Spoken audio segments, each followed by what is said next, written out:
Absolutely, and this stems from a few issues that the chief of staff of the Israeli army has just noted in an address today, saying that the Palestinian Authority security mechanism is suffering from exhaustion. And remember, Palestinian security forces and Israeli army are supposed to be in full coordination in order to stem any acts of terrorism. Lieutenant General Kochavi said that 1,500 Palestinians have been arrested since the wave of terror that plagued Israel in the month of March, April and May, and which killed 19 Israelis and foreign workers. But at the same time, he says that also hundreds of terror operations have been thwarted. Now, this is ongoing.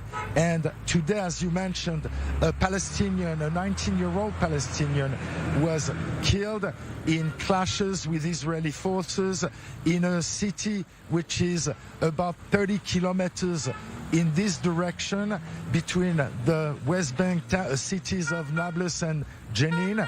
And what's remarkable is that the quantity of weapons that are used by the Palestinians in places where the Palestinian Authority does not even dare to enter in order to try and stem the wave of violence. So at this point, the Israeli army is still going on with the operation that it has coined as the Breaking the Wave operation.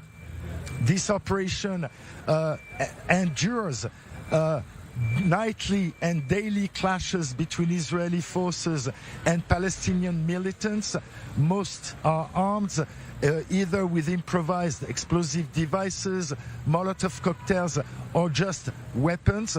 And that's probably due to the fact that there's been a lot of weapons entering the West Bank from Jordan, but also from criminal elements within Israeli Arab society who are stealing weapons from Israeli army bases and smuggling them to the West Bank.